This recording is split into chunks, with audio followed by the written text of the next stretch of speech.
It is Crystal Curry, your trauma-focused licensed mental health therapist. Listen, look where we are. We are in the Achilles heel podcast. You have been asking for it. You have been DMing me about it. You have been emailing me about it. And listen, production wasn't supposed to start for like another month or so. But in lieu of all of the suicides that are happening, all the stories that I'm receiving, I said I have to push this production up. And so here we are. Here in this platform, we are going to talk about all of the things pertaining to you so that you can be your absolute best self. Yes, you know, Achilles, he was a great Greek warrior, right? He was indestructible, but there was a part of him, a very small part of him, his Achilles heel, that ultimately led to our demise.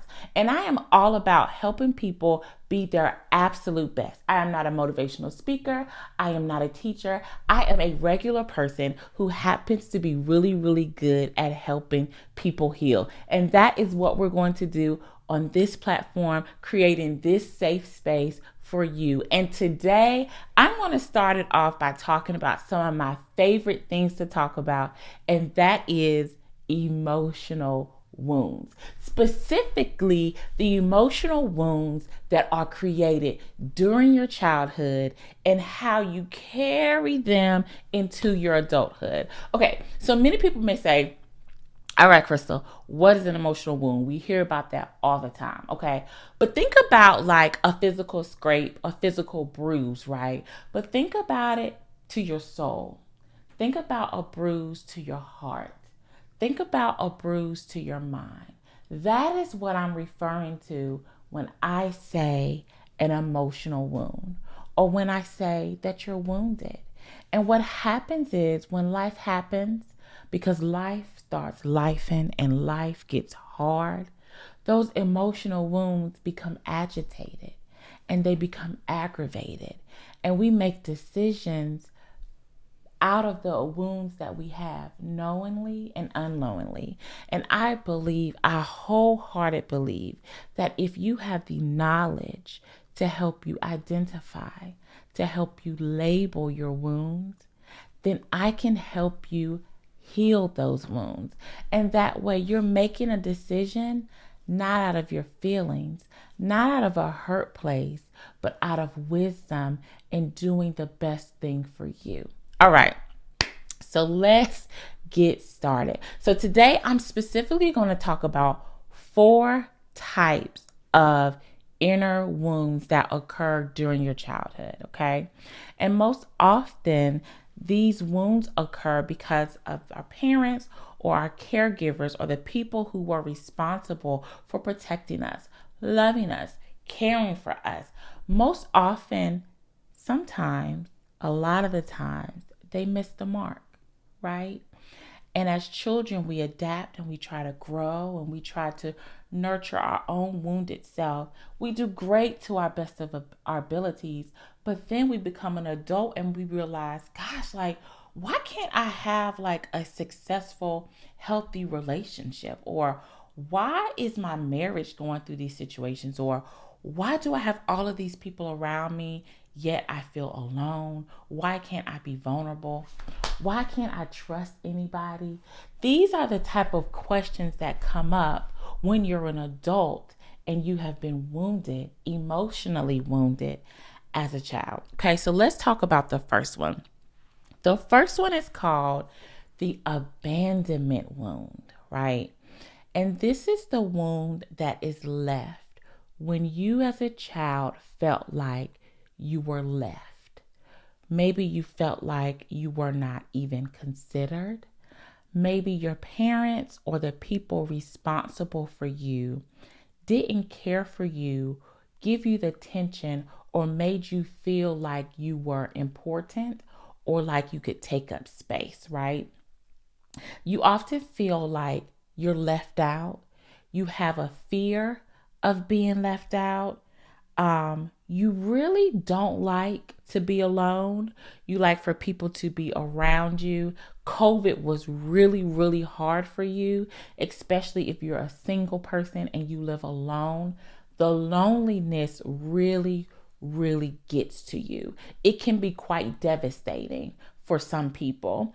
And you don't like to be alone, but on the caveat, it is more hurtful if people leave you. So if you get the sense that someone is going to abandon you or someone's going to leave you, you threaten to leave them first.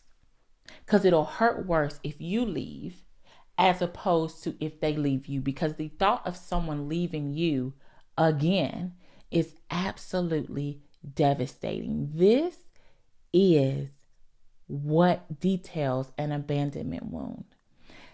And what happens with people who have abandonment wounds, they tend to date, be in relationship with, connect with people who are emotionally unavailable. Because if you don't think of or remember anything from today's podcast episode, I want you to remember that your mind, we as humans, we don't do what's healthy, we do what's familiar. And children who felt abandoned by their parents did not feel emotionally connected to their parents, which is why being with someone who is emotionally unavailable, they are unable to emotionally connect, it feels good to you because that is what you are used to, even though you don't like being alone. So you can be in this relationship with someone, and this is great because Valentine's Day is right around the corner. You can be in a relationship with someone and it's like, I want you here, but I don't want you too close. I'm afraid if you leave me, so I'm always on the verge of leaving you. It's like you always have like one foot outside the door just in case, because they're not going to catch you slipping, right? Just in case they decide to leave me, if I get the feeling that they're going to leave me, I'm going to make sure I leave first. Because never again will someone hurt me the way my parents did, the way my caregivers did. You will not abandon me. You will not leave me. I will leave first. And you may be sitting here listening like, I didn't even know that was me. But that's you, right? If you can connect, that means you've experienced it. And it's okay because today we're identifying, we're labeling, and we're healing from it. Okay. Second wound, the guilt wound. This comes because you may have been made to feel like as a child that you were constantly in the wrong. Like you were in the wrong for being born. You were in the wrong for something that's not going right in your parents' life. You were responsible for not being able, for your parents having financial strain and not being able to pay the bills because, you know, they have to feed you or they have to clothe you. Like they made you feel guilty for being there, for being a child, for having needs. So what did you learn as a result of this guilty wound? You learned how to hide your own needs, right? You don't have needs. Maybe you even have this Superman or Superwoman complex where you don't need anything, so you can always help other people. But that Superman, Superwoman complex, we'll talk about that on another podcast because that in itself is self-destructive. Oftentimes it can be hard for people who have this guilty wound to communicate their needs because they were always made to feel like their needs were a burden or they were always made to feel guilty about their needs. So what happens is as an adult, they use manipulation or they even use guilt to get their needs met. So they won't come out and say what they actually need. They try to make someone feel sorry for them in order to help them or to get their needs met. Okay. What type of person does this person attract? You guessed it. They attract people who make them feel guilty for needs that they have. Right? So maybe you're dating someone, maybe you're in a friendship, maybe you even have a job that makes you feel guilty for having needs, makes you feel guilty for buying stuff for yourself, makes you feel guilty for taking time off of work.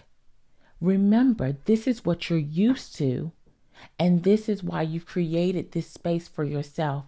Even as an adult, you have went out and sought people and places that make you feel guilty for having the needs that you have. But let me be the first one to say, if no one has ever told you, every need you have is important and it deserves to be filled. And I am sorry that people have made you feel guilty about just needing to be loved, needing to take up space. You deserve that and so much more. But we're going to heal it at the end of this podcast. Okay, so stay with me. We have two more wounds. Okay, the third wound is the trust wound. I hear this all the time when I'm talking to people.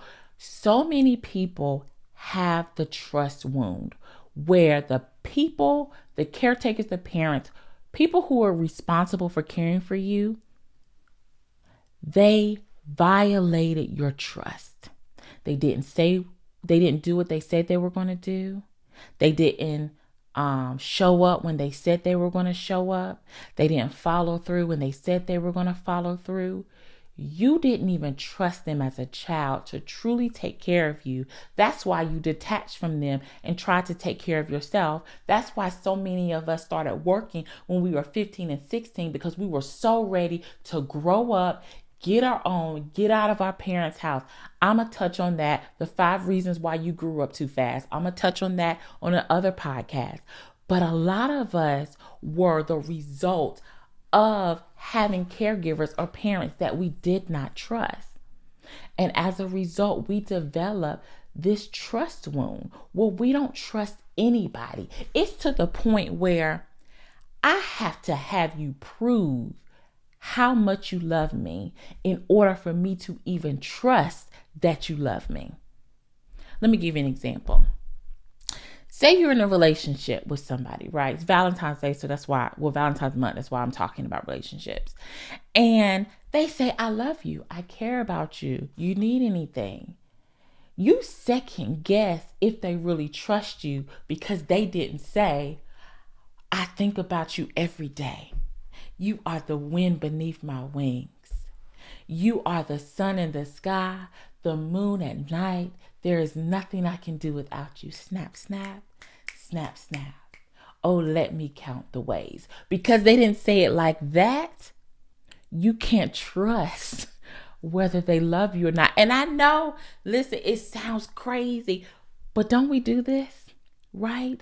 Or you may put certain feelers out there or act a certain way just to see how far you can push it, to see if they really love you, because you don't trust what anybody says about anything, because our parents, our caregivers are our first invitation to the world. They help us with our perspective on how we should view the world. And if we don't trust our parents, then they teach us that we cannot trust the world. And everything that everybody does or says should be second guessed. And it's so hard to be vulnerable with people that love you. It's so hard to be vulnerable with people that care about you because you have been taught not to trust. Because if we're honest, you're comfortable being with people who you don't trust because you know how to operate in that. You know how to survive in that. You know how to be successful in that. You have so much experience. You hate it, but you love it because it's what you used to, and you know how to thrive in it. I'm not telling you should take notes, right? But if you're trying to heal for real, you may want to jot down something. Pause this, save this, send it to a friend, text it to yourself. Because this will change your life, right? And we're about to go into the last one. The absolute last emotional wound that I'm going to talk about today, and that is the neglect wound. Neglect. Didn't get needs met. Had to fend for themselves. Emotionally or physically. We're talking about neglect in affirmation, neglect with food, inconsistent housing, neglect because people didn't protect you when you were touched or abused in a different way. You had needs and no one met them. You tried, but you learned it was better to probably just keep your mouth shut or figure it out yourself. This wound, this one is tough. It requires a lot of work, right? And how can you identify that you have this neglect wound? People who have this neglect wound have a really difficult time letting things go. Doesn't matter how small. It's like they have this mental file cabinet in their mind, and every time someone does anything, intentionally or unintentionally, they store it. They remember it. They track it. They can spit out what they've done, what you've done.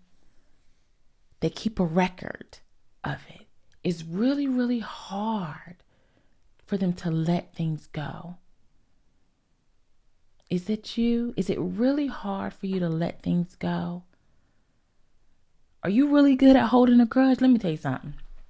I could hold a grudge with my pinky. It was so much strength in this one pinky. I could hold a grudge with no problem because I can remember it.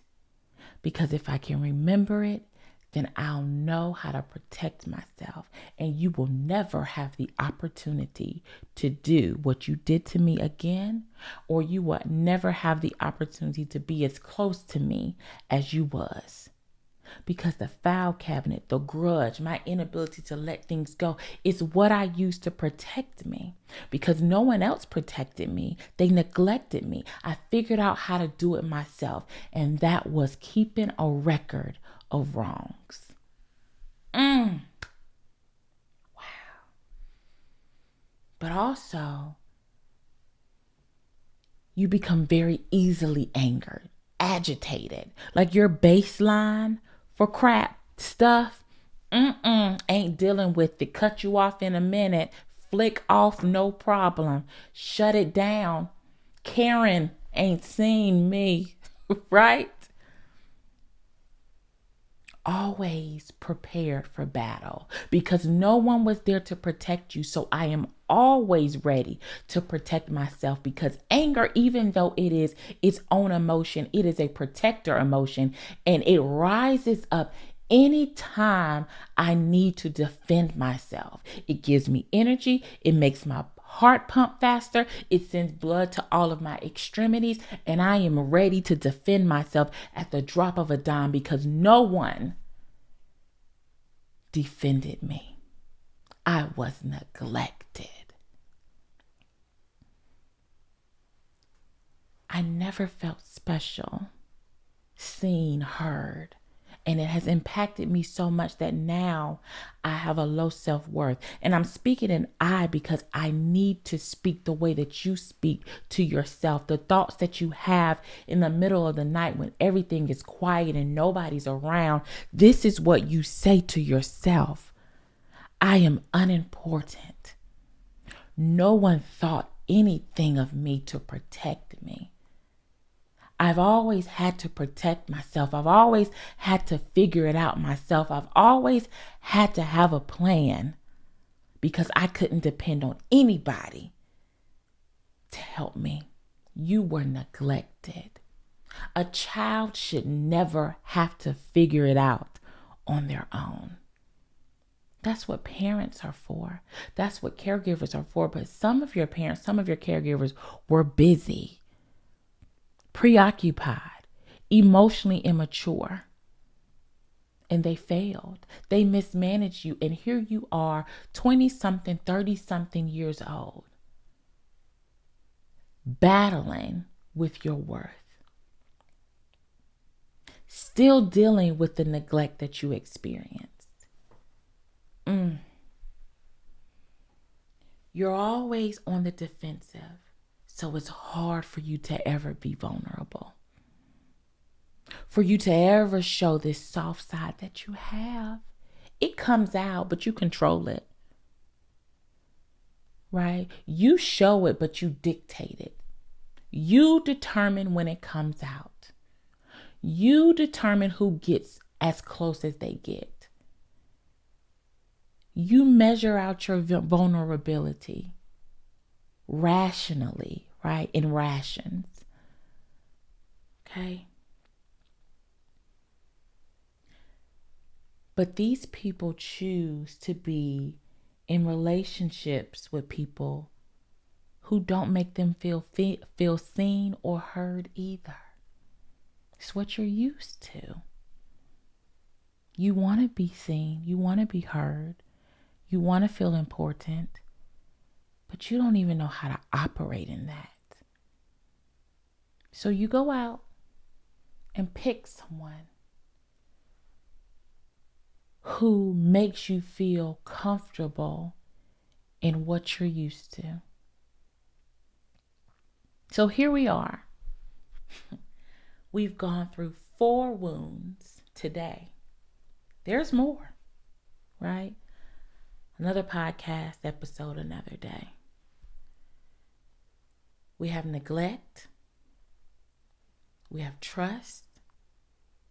We have guilt. And we have abandonment. Which one or ones do you identify with?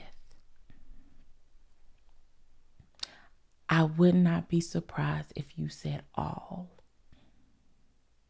Because that's usually what happened. They work in tandem together. All of them feeding off each other. Just trying to survive. Just trying to get through the day. You picked your child's father. You picked your child's mother from a wound. That's why it didn't work. Your job, your career, your friends, where you live, you picked them from this wound, right? And I'm about to get real personal for somebody. How many times are you going to move? Right? Moving to a different house, another city, is not going to solve your problems. Right? The success you're having in your business, in your job, it's not going to heal these wounds. Right? You've equated your healing to something external when it's actually internal. And that's why you keep having to do more. Yeah. So this is what I want you to do to heal. List out every wound that you've identified with today. Right? Then list how it shows up in your life. And then list how you're going to address each way it shows up in your life. This is the only way for you to heal. It's not about getting more success. It's not about getting more things. It's not about moving to a new environment. It's about healing the wounds that you've been carrying with you for decades. You didn't create the wound, but you are living in it. And it is your responsibility to heal from it. Whatever you don't heal, you recycle. Nobody's coming to rescue you. No one's coming to fix it. It's you. Play this over and over again. Take notes. Do the work. And I promise you, you will see a very strong difference in just a few days. I am Crystal, your trauma-focused, licensed clinical mental health therapist. I'm talking today about your emotional wounds, your Achilles heel. I want you to be great. And until next time, go and be your absolute best self, because I want you to live your life and live it for real. Have an amazing day. Bye.